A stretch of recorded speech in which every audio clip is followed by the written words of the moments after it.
Je vous souhaite la bienvenue dans mon atelier de reliure et la boutique La Petite Poule Bleue. Mon nom est Martine Mire et on est situé à Huntingdon.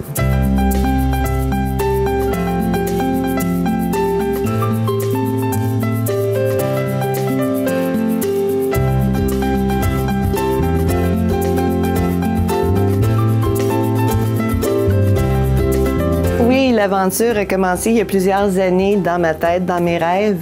Je voulais faire d'autres choses. J'ai toujours été adjointe administrative, donc le goût de créer, de travailler avec mes mains. J'ai toujours adoré les livres, donc suite à un voyage en Europe, en Allemagne, j'ai eu le droit de visiter un atelier de reliure à l'ancienne. Donc c'était comme reculer dans le temps, 200, 300 ans, si c'est pas plus. Et de retour à Montréal, donc j'ai cherché une école, un professeur pour pouvoir moi aussi faire de la reliure. Et ça a pris quelques années, mais l'occasion s'est présentée et l'atelier est venu au monde un an et demi passé. L'atelier de reliure, c'est vraiment mon rêve. Et la petite poule bleue, c'est toute une histoire. C'est une petite poule bleue de céramique que ma mère avait, qui est sur le comptoir d'ailleurs. On a créé le logo et ma mère est décédée, donc c'est en son honneur, si on peut dire. Elle adorait toutes les petites choses, les ventes de garage, bricoler. Elle faisait n'importe quoi, finalement. Donc, c'est pour elle qu'on a fait ça. C'est souvent des livres de familiaux, des bibles familiales qui datent de 1800. C'est des souvenirs de famille. Quelquefois, c'est pas vraiment la valeur monétaire, c'est vraiment la valeur sentimentale. Des livres d'enfants, des nouveaux livres, des nouveaux journaux blancs, des créations. On donne aussi les cours. Donc, on fait différentes reliures, des boîtiers aussi pour protéger les livres. C'est à peu près ça que ça comprend. Donc, réparation, création et des cours.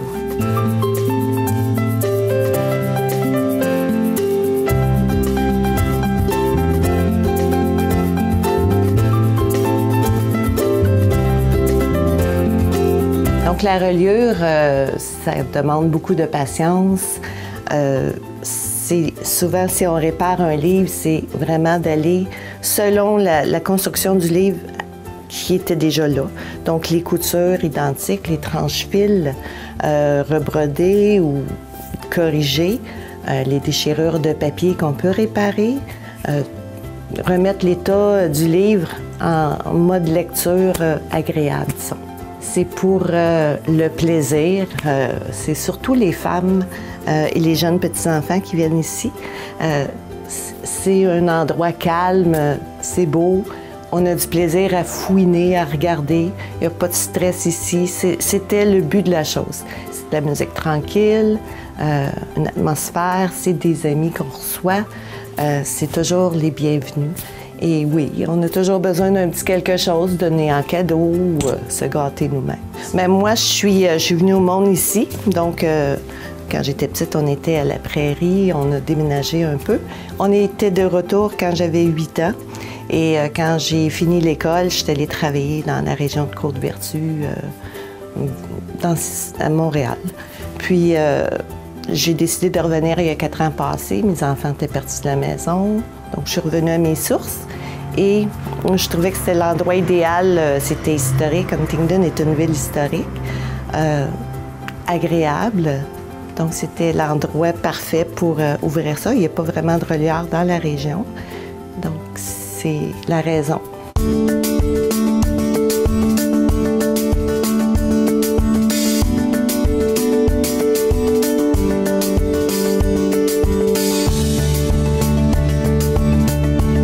Donc, je vous présente mon dernier bébé que j'ai acquis, ma cisaille.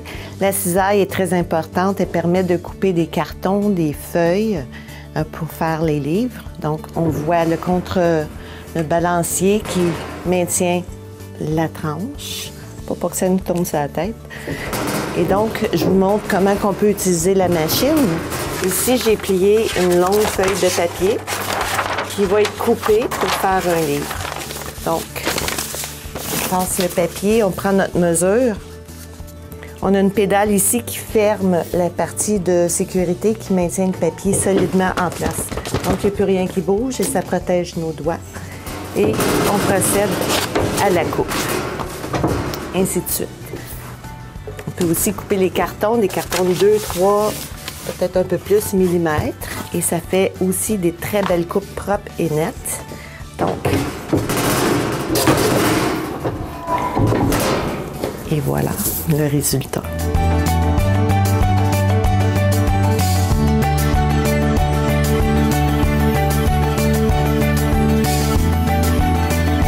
Bien, écoutez, on peut couper des cartons comme ça. J'en ai 3 mm, 4 mm. On peut peut-être mettre une coupe d'épaisseur. Je peux vous montrer. Et il y a aussi les papiers. On peut quand même aller assez épais.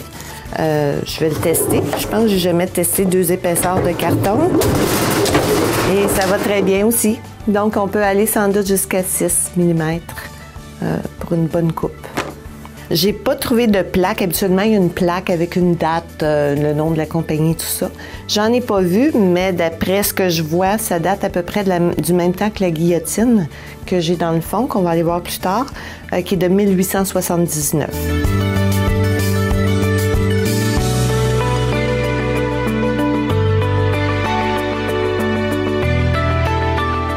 C'est l'émotion, c'est les vieilles machines, c'est tout le travail qui est fait à la main. Et on prend pour acquis souvent quand on prend un livre, tout le travail qui est nécessaire pour faire un livre. Disons, à l'époque, c'était tout à la main. Chaque aspect du livre était un métier en tant que tel, un corps de métier. La couture, c'est la personne qui faisait la couture ne faisait que la couture. Arrondir les dos, les cartons, les coudre. La dorure, c'était l'étape finale, il ne fallait pas se tromper. C'était souvent de la vraie art. C'était tout à la main avec des fers à chaud. Et c'est eux qui étaient payés le plus cher d'ailleurs. Et les gens, les étudiants qui font une création, un livre, souvent me disent « j'ai un nouveau respect pour les livres, le métier ». Donc c'est vraiment de la patience, beaucoup de détails, prendre son temps et c'est un peu, si je peux dire, comme une méditation. On rentre vraiment dans un monde, pour moi, c'est le métier le plus beau du monde. Oui, cette machine-là, c'est un étau. Ça a 3 fonctions. C'est un étau pour travailler les dos de livres, créer des grecs. Les grecs qui sont des fentes dans les dos de papier pour procéder à la couture. Donc, on fait plein de travaux avec le dos du livre. C'est aussi le fût à rogner. Et le fût à rogner, je m'excuse, pardon. On enlève les pièces de métal ici, on insère le fût à rogner qui a une lame et ça permet de faire des belles tranches lisses et égales. Donc, je peux procéder par la suite un peu plus tard à ça. C'est un étau qui vient de France, de Paris, qui est rendu au Canada. Et comme j'expliquais, la roue ici, c'est pas la roue d'origine. La roue était plus petite, mais il restait 2 morceaux. C'était dangereux. On a trouvé cette roue-là et ça fait l'affaire. Et ça date de 1823 à peu près. Et peut-être plus vieux. Un de mes cousins m'expliquait que les beams ici étaient souvent volés dans des bâtiments médiévaux. Donc ça peut être encore plus vieux. Et elle va très bien d'ailleurs. Donc ici, j'ai déjà un livre qui est installé. Pour faire les grecs, on utilise une scie à grec. On appelle ça des grecs parce que c'est les Grecs qui ont fait cette technique-là, qui ont créé cette technique-là il y a très longtemps. Donc avec la scie, on scie vraiment le livre. On crée une encavure dans le dos qui va permettre, j'en ai un exemple ici, de faire les trous et de pouvoir procéder à la couture du livre. L'étau servait aussi de presse. On la soulevait et on mettait les livres entre cette partie-là, un peu comme celle-là, et on serrait pour vraiment presser ce qu'on avait besoin de presser. Donc, c'est un 3 en 1.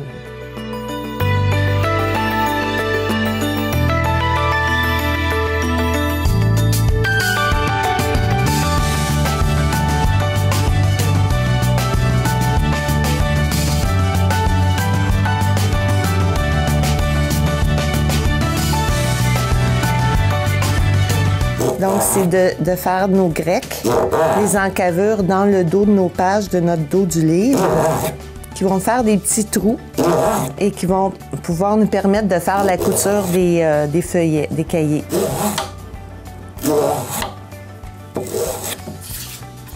Ensuite, ici, on en fait quelques-uns selon nos mesures et ce qui fait les pages vont toutes être cousues.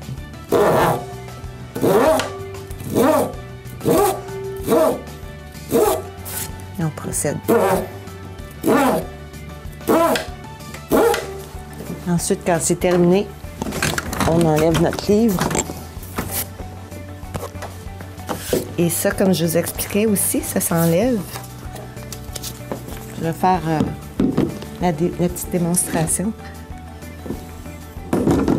Donc, on installe le livre, c'est sûr, est dans l'étau. On place cette partie-là ici. On ajuste notre lame qui va passer dans la tranche du livre. Et tranquillement, pas vite, on l'avance. La lame passe à travers le livre. On tourne pour l'avancer. C'est un peu plus long que la guillotine, mais le résultat est plus professionnel et plus beau.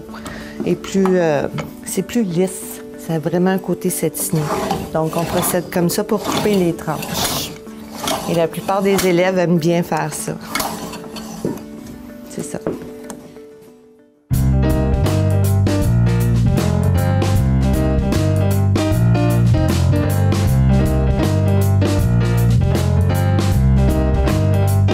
C'est pas mal familial, si on peut dire. Ma nièce s'occupe de mes sites web, Facebook, des photos, décorations, elle remet sa petite touche.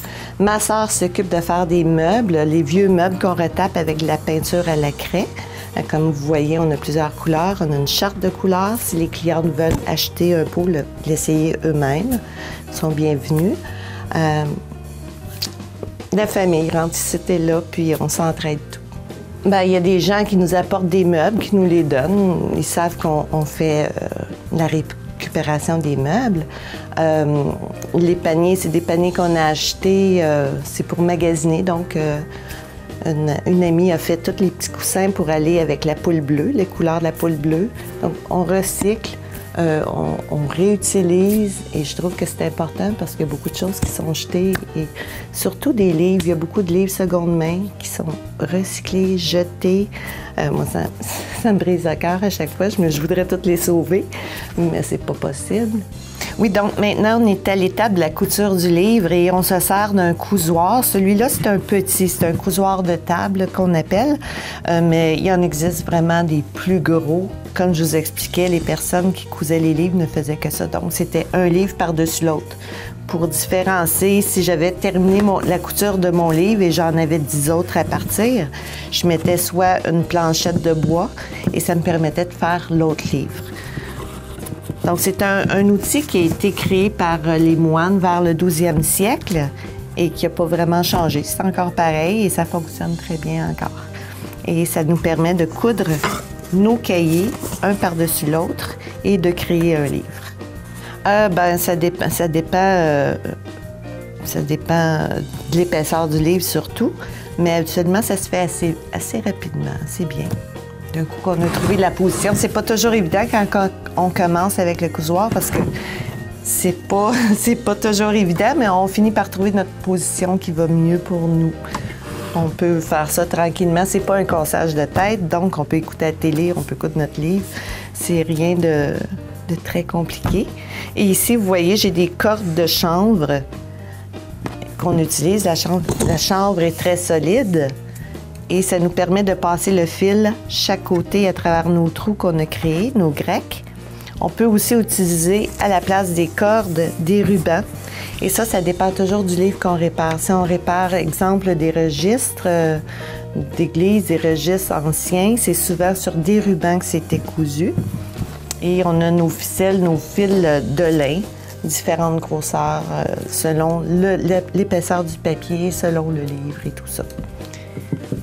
Donc, c'est la couture du livre.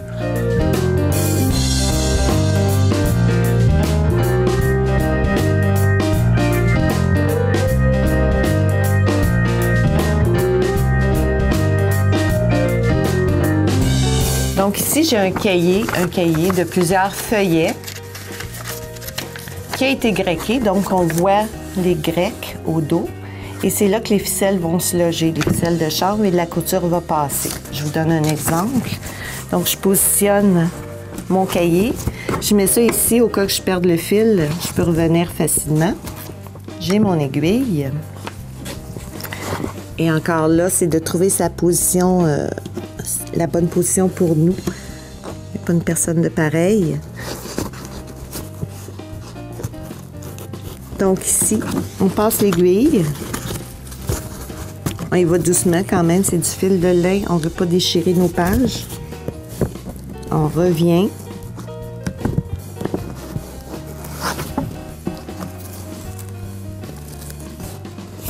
On passe autour de notre ficelle. Donc, ça va venir entourer la corde de chanvre et le livre va être cousu ensemble.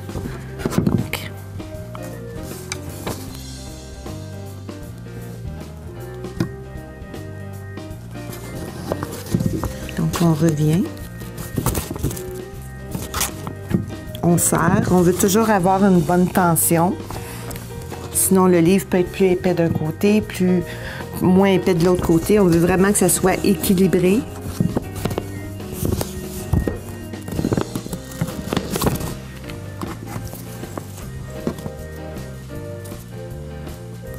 Et ainsi de suite. Et je vous donne un exemple de ce que ça donne. Donc ici, la colle est appliquée, mais on voit les ficelles. Et le fil a été cousu autour de mes ficelles, mes cordes de chanvre.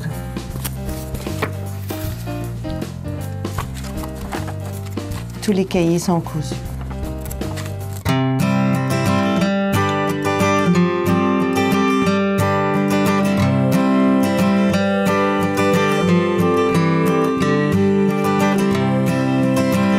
Donc maintenant, j'aimerais vous parler des papiers. On a différents papiers. Dans la reliure, j'ai des papiers marbrés à la main. Donc, c'est une personne qui fait les papiers et non commercialement. On voit vraiment la différence. Ici, c'est vraiment un papier imprimé, si on peut dire, papier lisse. Et ici, on touche les papiers faits à la main. On sent le relief, on sent que ça a été fait à la main, les couleurs, la texture. Et aussi, si on répare un vieux livre, il faut aussi aller selon l'époque du papier marbré, parce que comme le livre, le papier marbré a une histoire.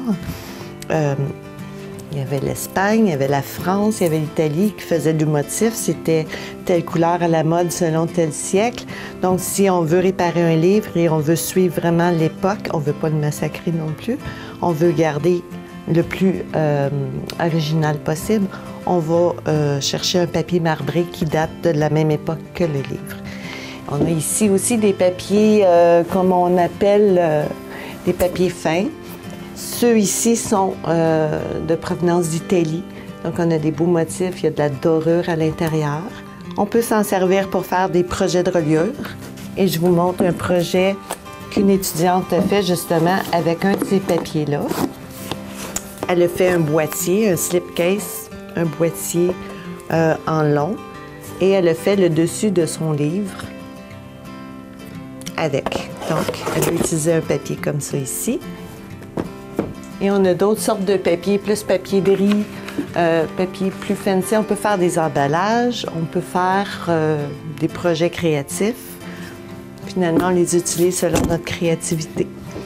Maintenant, on va parler du balancier, donc l'impression à chaud qui est électrique, mais il y a aussi la version ancienne qui était une chandelle ou qui s'était chauffée avec du feu.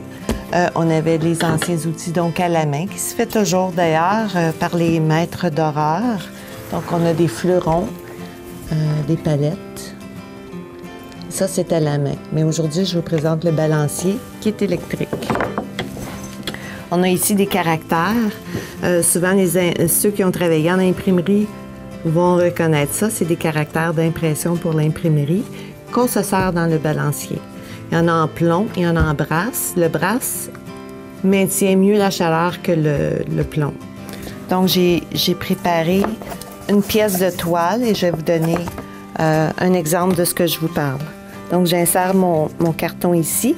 J'ai mis des lettres dans mon balancier. On le tourne et c'est très chaud, on fait attention. On a des rubans Dozer, qui est un ruban de différentes couleurs et qui va venir marquer notre lettrage. Impression à chaud. Et on peut déplacer pour suivre le mouvement du livre. On baisse le bras.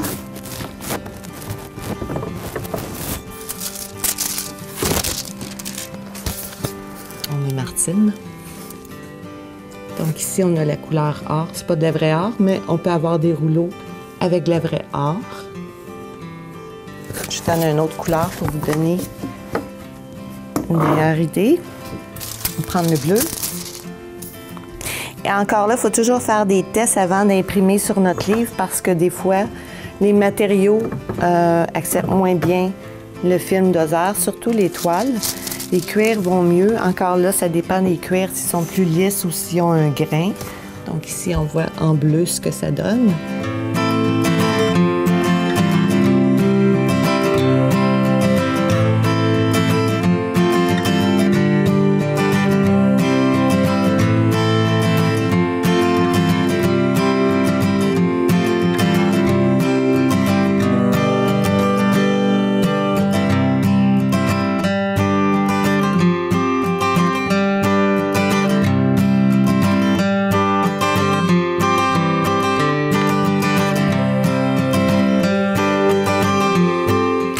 La collection d'impressions à chaud pour des caractères en brasse, c'est très dispendieux souvent. Ça peut aller jusqu'à 1000 $ un ensemble de caractères, mais ils sont plus résistants à la chaleur. Tandis que le plomb, il faut vraiment pas les laisser traîner trop longtemps à la chaleur. Ils peuvent briser, se déformer. Donc, c'est important de les enlever après qu'on ait terminé le travail. Donc, c'est ce qu'on réussit à avoir. On peut faire des dos de livres, des écritures, des personnalisations sur nos livres, nos toiles, nos cuirs, nos faux cuirs. Ça sert à ça.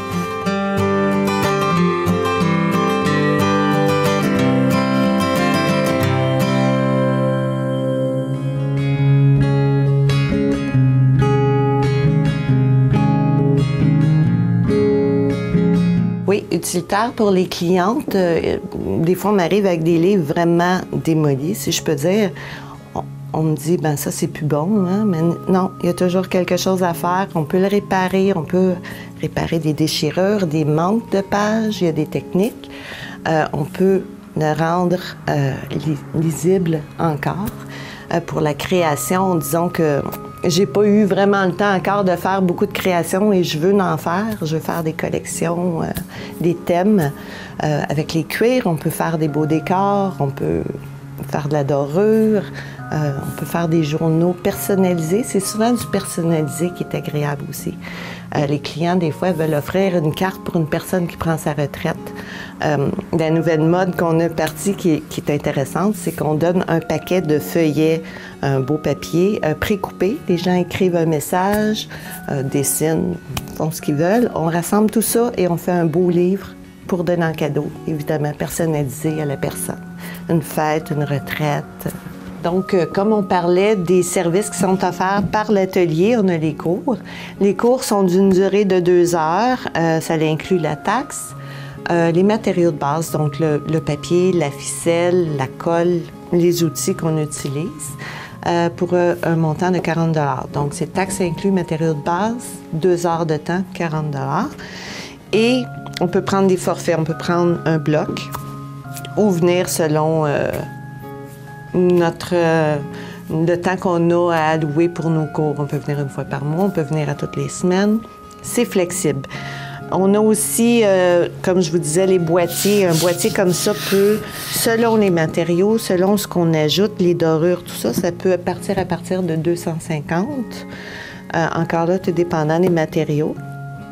On a des petits coffrets comme ça qui peuvent être de 70 à 75. Encore là, selon les choix, selon le format et les réparations et tout ça. Donc, ça joue autour de ces prix-là et ça peut être plus ou moins. Encore là, il faut analyser le problème du livre. Si on a une réparation à faire, il faut faire l'analyse, il faut vérifier ce qu'on peut faire, ce qu'on ne peut pas faire. Encore là, selon le budget de la cliente.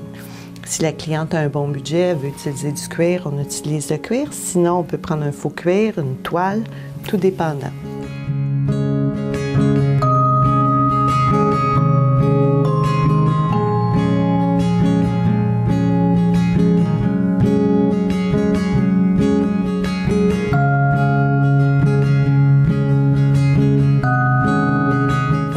C'est vrai que des fois, on voit le numérique assez prononcé chez les jeunes, tout ça, mais je crois que le livre va toujours revenir, le papier. On revient souvent à nos sources.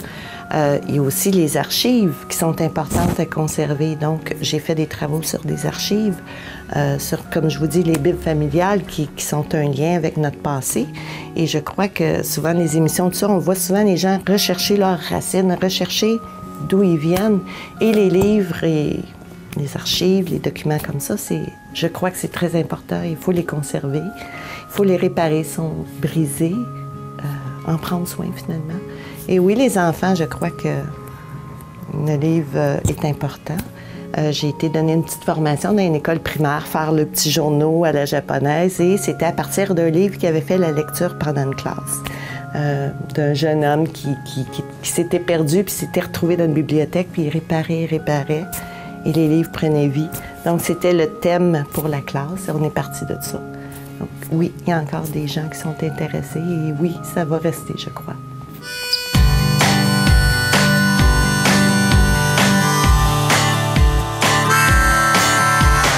On pourrait dire qu'ils ne mènent pas la vie dure, qu'ils ne manquent de rien pour combler leur